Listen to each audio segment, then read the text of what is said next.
Hello and welcome students, मैं हूं doctor Swati.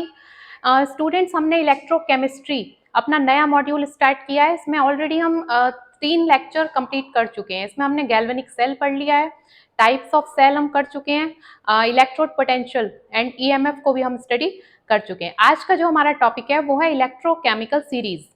Electrochemistry जब आप पढ़ रहे हैं तो आपको एक आइडिया होना चाहिए, बेसिक आइडिया, कि इलेक्ट्रोकेमिकल सीरीज क्या है, कौन कौन से जो एलिमेंट हैं, मेटल्स हैं, वो कहाँ पर आ रहे हैं, कौन से ऊपर आ रहे हैं इलेक्ट्रोकेमिकल सीरीज में और कौन से किस पोजीशन पर हैं।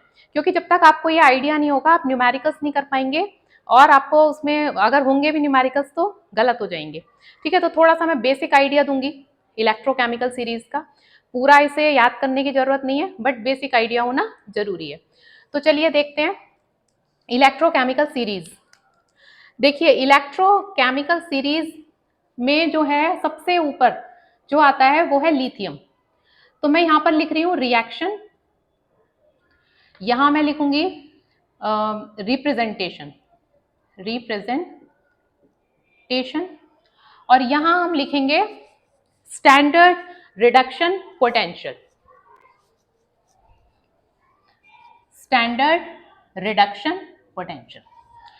प्रीवियस लेक्चर्स अगर आपने नहीं देखे हैं तो उन्हें एक बार जरूर देखिए, लिंक मैं डिस्क्रिप्शन बॉक्स में दे दूंगी। उसमें मैंने डिटेल में इलेक्ट्रोड पोटेंशियल को एक्सप्लेन किया है, स्टैंडर्ड पोटेंशियल क्या होते हैं वो भी बताया है मैंने। ठीक है, तो अब देखिए आप यहाँ पर रिएक्शन, लिथियम आयन जब एक इलेक्ट्रॉन लेता है तो वो मतलब बना देता है लिथियम। तो यहाँ पर क्या हो रहा है, रिडक्शन। इलेक्ट्रॉन्स लेना मतलब रिडक्शन, क्योंकि हम रिडक्शन पोटेंशियल यहाँ पर लिख रहे हैं तो रिडक्शन की मैं रिएक्शंस लिख रही हूँ यहाँ पर। ठीक है, लिथियम रिप्रेजेंटेशन कैसे किया जाता है इसका, E nought L I plus L I. ठीक है, ईएमएफ जब हम लिखते हैं ई नॉट से L I plus L I oblique L I, और जो स्टैंडर्ड रिडक्शन पोटेंशियल है इसका वो है -3.05 वोल्ट। माइनस साइन शो कर रहा है कि माइनस है वो भी 3.05 में, तो इसका मतलब क्या है कि रिडक्शन पोटेंशियल इसका बहुत लो है, मतलब रिडक्शन करने की इसकी टेंडेंसी कम है काफी। माइनस साइन से ये क्लियर हो रहा है। अभी हम पूरी सीरीज देखेंगे, मतलब पूरी नहीं, बीच बीच में मैं जो मेन जो आपके एलिमेंट्स हैं, मेटल्स हैं, वो मैं यहाँ पर मेंशन करूंगी। अब जैसे लिथियम के बाद कुछ और यहाँ पर एलिमेंट्स आएंगे। इसके बाद मैं यहाँ पर लिख रही हूँ जिंक। जिंक पर 2+ आयन 2 इलेक्ट्रॉन लेगा और बना देगा जिंक। ठीक है, रिडक्शन हो रहा है, क्लियर है। E nought Zn plus plus Zn, reduction potential इसका स्टैंडर्ड रिडक्शन पोटेंशियल -0.76 वोल्ट। इसके बाद आता है आपका, इसके बाद आपके और भी आएंगे एलिमेंट बीच में। फिर आएगा, मैं लिख रही हूँ Fe plus plus, ferrous ion 2 electron लेंगे, Fe बना देंगे। Representation E not Fe plus plus Fe, reduction potential इसका -0.45 वोल्ट, लगभग इतना होता है। ठीक है, इसके बाद निकल ले लेते हैं +2e-, बीच में और भी आएंगे, इसमें अंडरस्टूड होना चाहिए आपको। ठीक, निकल रिप्रेजेंटेशन लिख देती हूँ Ni प्लस प्लस Ni, इसका स्टैंडर्ड रिडक्शन पोटेंशियल 0.25 वोल्ट। एक बात यहाँ पर आपको क्लियर कर देती हूँ, जो भी स्टैंडर्ड रिडक्शन पोटेंशियल हम यहाँ पर लिख रहे हैं, मैं लिख रही हूँ यहाँ पर, या जो हम लिखते हैं, ये हाइड्रोजन के रिस्पेक्ट में लिए जाते हैं। हाइड्रोजन का जो रिडक्शन पोटेंशियल है, स्टैंडर्ड रिडक्शन पोटेंशियल, वो होता है 0 वोल्ट। तो 0 वोल्ट के रिस्पेक्ट में हम ये सारे देखते हैं इसके रिडक्शन पोटेंशियल बाकी एलिमेंट्स की। तो यहाँ पर हाइड्रोजन का लिख लेते हैं H plus plus E minus is equal to H। और आपको पता है हाइड्रोजन कभी भी इस फॉर्म में नहीं होता, रिएक्शन बैलेंस कर लेते हैं, 2H plus plus 2E minus is equal to H2। Representation H2 E not H plus half H2, ऐसे लिख लेंगे, या 2H प्लस H2 भी लिख सकते हैं। ठीक है, इसका है 0.00 वोल्ट। इसके बाद और आएंगे एलिमेंट बीच में। फिर मैं लिख रही हूं यहां पर कॉपर, 2 पॉजिटिव चार्ज इस पर, 2 इलेक्ट्रॉन लेगा और बना देगा कॉपर। कॉपर आयंस ने कॉपर बना दिया, रिडक्शन हो रहा है। E nought Cu plus plus Cu, क्या हुआ है इसका प्लस 0.34 वोल्ट कॉपर का, silver plus E minus is equal to Ag, ये E nought Ag plus Ag क्या है इसका, प्लस 0.80 वोल्ट। अच्छा, सबसे बाद में इसमें आता है फ्लोरीन। फ्लोरीन की जो रिडक्शन करने की कैपेबिलिटी है, टेंडेंसी है, वो सबसे ज्यादा है, रिएक्टिव है, ये हाईली रिएक्टिव है, हमें पता है। F2 plus 2E minus is equal to 2F minus, ठीक है, E not F2 F minus, ठीक है, ये F2 2F लिख देते हैं, 2F माइनस, इस तरह से लिख दिया मैंने। इसका है प्लस 2.87 वोल्ट। क्लियर है ये? तो यहाँ पर कहने का मतलब ये है कि कोई भी आपको एलिमेंट दिया जाए, उसका जो स्टैंडर्ड रिडक्शन पोटेंशियल है, ना तो वो माइनस 3.05 वोल्ट जो कि लिथियम का है, ना तो इससे कम होगा, और ना ही फ्लोरीन का जो प्लस 2.87 वोल्ट है, ना ही इससे ज्यादा होगा। ठीक है, तो इतना याद रखना आपका जरूरी है। और ये भी याद रखना है कि हाइड्रोजन का 0.00 वोल्ट है। हम जो भी स्टैंडर्ड रिडक्शन पोटेंशियल ले रहे हैं वो हाइड्रोजन के रिस्पेक्ट में लेते हैं। ठीक है, क्लियर है ये बात? अब आप ये ध्यान दीजिए कि हम जैसे जैसे नीचे आ रहे हैं, मैं जो नीचे की तरफ एरो शो कर रही हूँ, क्या हो रहा है, यहाँ पर माइनस में वैल्यू है, बहुत कम है, फिर ये ज्यादा है, ये उससे ज्यादा है, फिर धीरे धीरे हम नीचे आ रहे हैं, प्लस में वैल्यूज आ गई और ज्यादा हो गया। ज्यादा वैल्यूज स्टैंडर्ड रिडक्शन पोटेंशियल की क्या शो कर रही है कि रिडक्शन करने की जो टेंडेंसी है वो ज्यादा है। ज्यादा वैल्यू मीन्स रिडक्शन करना चाहता है वो मेटल या एलिमेंट, रिडक्शन करना चाहता है। रिडक्शन करना चाहता है का क्या मतलब है, इलेक्ट्रॉन्स खींचना चाहता है अपनी तरफ। तो हम यहाँ पर लिख सकते हैं टेंडेंसी टू रिड्यूस बढ़ रही है, रिड्यूस होने की टेंडेंसी बढ़ रही है, रिडक्शन करना चाह रहे हैं ये। अच्छा, अगर हम बात करें सबसे ऊपर लिथियम की, इसकी माइनस में है, वो भी 3.05 वोल्ट, इसकी रिडक्शन करने की जो टेंडेंसी है बहुत कम है, ये रिडक्शन करना ही नहीं चाहता, माइनस में वैल्यू है। ठीक है, ये क्या करना चाहता है ऑक्सीडेशन, ये ऑक्सीडेशन करना चाहता है, तो रिडक्शन पोटेंशियल इसका बहुत कम है।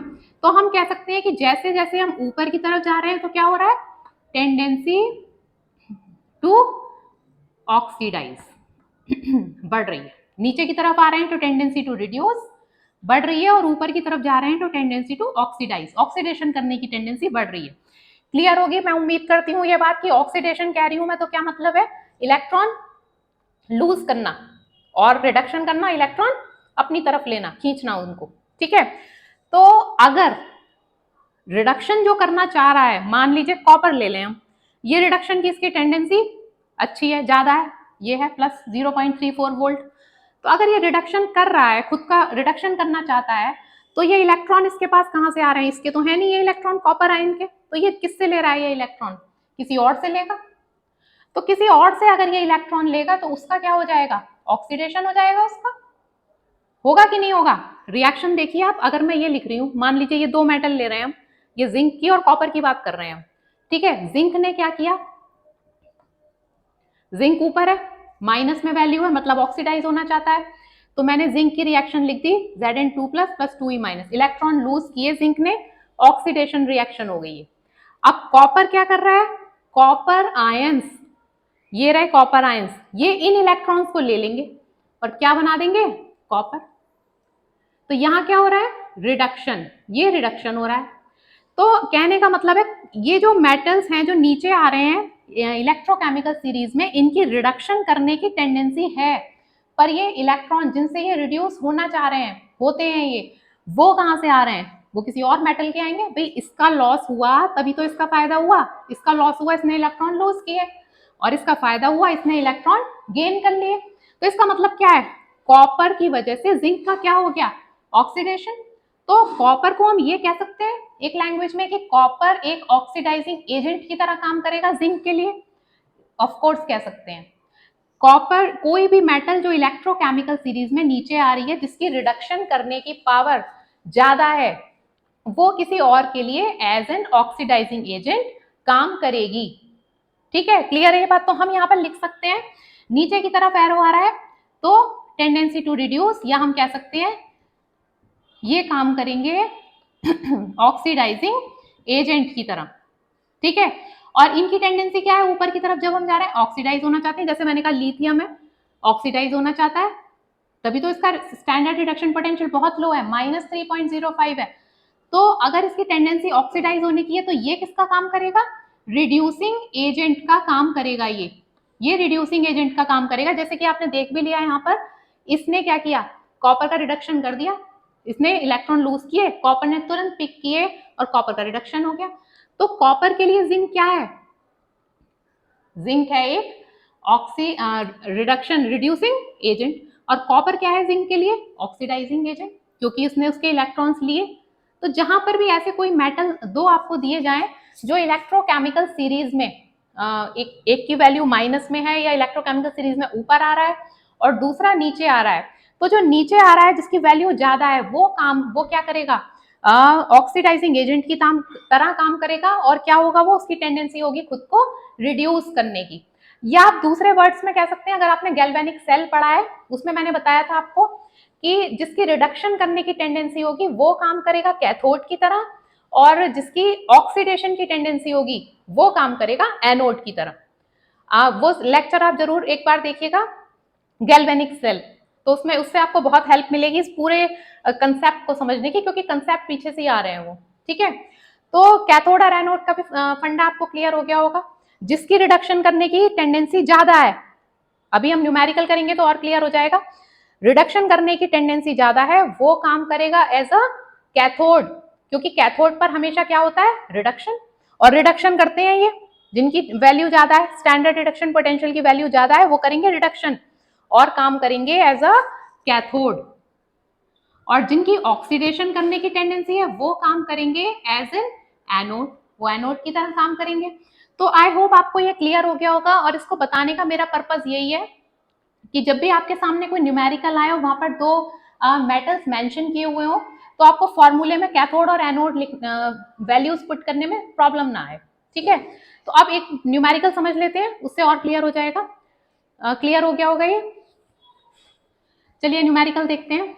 ये न्यूमेरिकल्स जो मैं बता रही हूँ यहाँ पर, ये आपके AKTU के क्वेश्चन पेपर में पूछे जा चुके हैं, बहुत इजी है, बट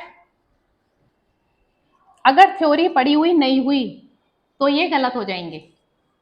ठीक है, पहला क्वेश्चन देख लीजिए, इसमें आपसे पूछा गया है, क्वेश्चन पेपर में आ चुका है ये क्वेश्चन, दोनों आ चुके हैं। Can a solution of 1MCuSO4 be stored in a vessel made of nickel metal. ये कह रहे हैं इसमें कि एक वेसल है जो कि निकल का बना हुआ है, ठीक है, इसके अंदर सॉल्यूशन भरा हुआ है हमारा 1MCuSO4। तो क्वेश्चन में पूछा गया है कि क्या हम निकल के वेसल में कॉपर सल्फेट का इतनी कंसंट्रेशन का सॉल्यूशन स्टोर कर सकते हैं। तो सिंपल सी बात है, अगर इसमें और इसमें रिएक्शन नहीं हुई, रिएक्शन फिजिबल नहीं है, नहीं हुई रिएक्शन, तो हम स्टोर कर सकते हैं। लेकिन अगर यहाँ पर रिएक्शन हो रही है तो फिर क्या होगा, किसी ना किसी का डिसइंटीग्रेशन होगा, तो फिर हम स्टोर नहीं कर सकते। ठीक है, तो देख लेते हैं। देखिए यहाँ पर क्या फॉर्मूला लगेगा, पहले भी बताया है मैंने आपको, यहाँ पर फॉर्मूला लगता है E cell is equal to E cathode minus E anode. ठीक है, और मैं अपने प्रीवियस लेक्चर में बता चुकी हूँ कि ई सेल की वैल्यू अगर पॉजिटिव आती है तो हमारी रिएक्शन होती है फिजिबल, पॉसिबल होती है, और अगर वैल्यू आई इसकी नेगेटिव तो हमारी रिएक्शन जो है इट इज नॉट फिजिबल, ये पॉसिबल नहीं होगी। तो हमें यही देखना है कि रिएक्शन पॉसिबल है या नहीं है, नहीं है तो फिर हम स्टोर कर लेंगे इसको। ठीक है, तो चलिए देखते हैं ई सेल। अब देखिए आप यहाँ पर इन्होंने वैल्यूज दे रखी है, यहाँ ई नॉट निकल का रिडक्शन हो रहा है, वैल्यू है ई नॉट की -0.25 वोल्ट और कॉपर की है 0.34 वोल्ट प्लस में। ठीक है, तो अब बताइए इसमें किसे तो हम कैथोड मानेंगे और किसे एनोड। पॉज करिए और सोचिए इसमें क्या करेंगे। अभी मैंने इलेक्ट्रोकेमिकल सीरीज में बताया आपको कि जिसकी वैल्यू ज्यादा है, पॉजिटिव में है, वो इलेक्ट्रोकेमिकल सीरीज में नीचे आएगा। ठीक है, पॉजिटिव वैल्यू है मतलब रिडक्शन जो पोटेंशियल है उसका ज्यादा है, और जिसका रिडक्शन पोटेंशियल ज्यादा है वो काम करेगा किसकी तरह, कैथोड की तरह। रिडक्शन करेगा मतलब इलेक्ट्रॉन्स को खींचेगा अपनी तरफ, कैथोड की तरह काम करेगा, और दूसरा ऑब्वियसली एनोड बन जाएगा।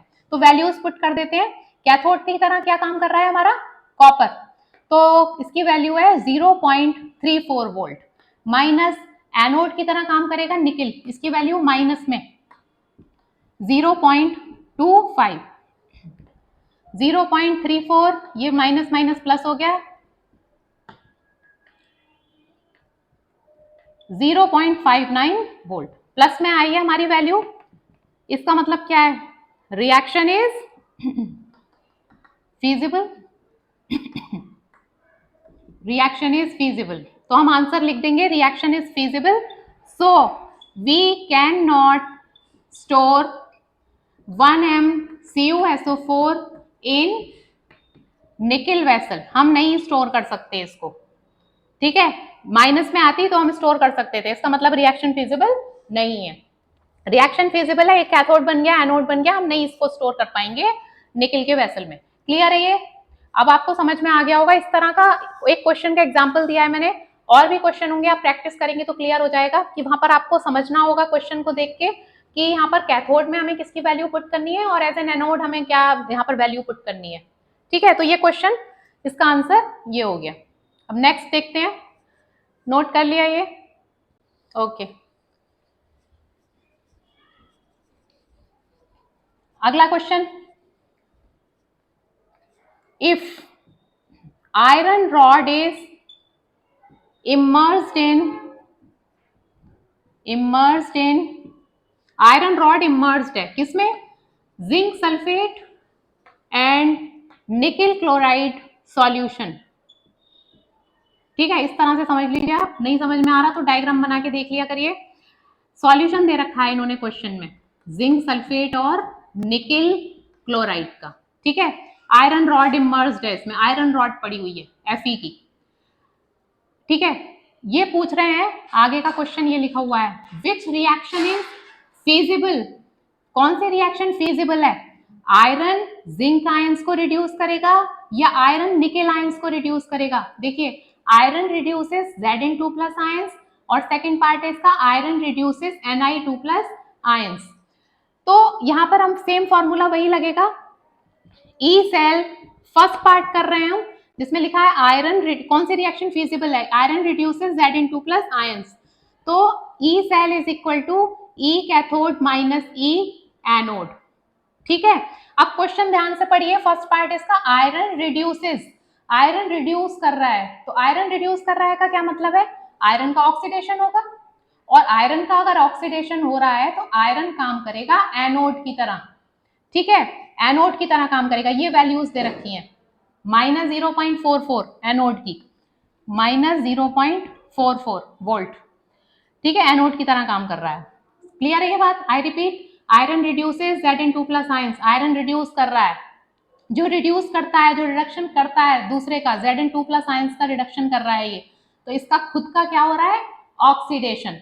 तो आयरन का ऑक्सीडेशन हो रहा है तो आयरन काम करेगा एनोड की तरह, और कैथोड की तरह क्या काम करेंगे फर्स्ट पार्ट में, जिंक आयंस, जिंक की वैल्यू है माइनस 0.76, माइनस 0.76 वोल्ट, तो माइनस 0.76 और माइनस माइनस यहाँ पर प्लस हो गया 0.44, क्या वैल्यू आएगी इसकी, ई सेल की माइनस 0.32, यही आई वोल्ट।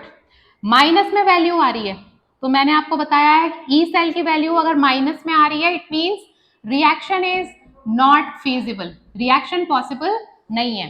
तो इसका मतलब है ये वाली रिएक्शन तो पॉसिबल नहीं है, आयरन जिंक आयंस को रिड्यूस करे, ये रिएक्शन पॉसिबल नहीं है। इलेक्ट्रोकेमिकल सीरीज आप देखेंगे तो उससे भी आपको क्लियर हो जाएगा कि आयरन और जिंक की क्या पोजीशन है, ठीक है, ये तो पॉसिबल नहीं है। सेकंड पार्ट देख लेते हैं, आयरन रिड्यूसेस निकेल आयंस, इसमें भी सेम फॉर्मूला लगेगा, E cell is equal to E cathode minus E anode, iron reduce कर रहा है यहाँ पर, इसका मतलब है आयरन काम करेगा as an anode, iron anode की तरह काम करेगा, वैल्यू रख देते हैं माइनस 0.44, और कैथोड की तरह काम करेंगे यहाँ पर निकेल आयंस, तो निकेल आयंस के लिए वैल्यू है माइनस 0.25, तो माइनस 0.25 और ये हो गया हमारा प्लस माइनस माइनस 0.44, तो वैल्यू क्या आ गई इसकी, प्लस में आएगी वैल्यू,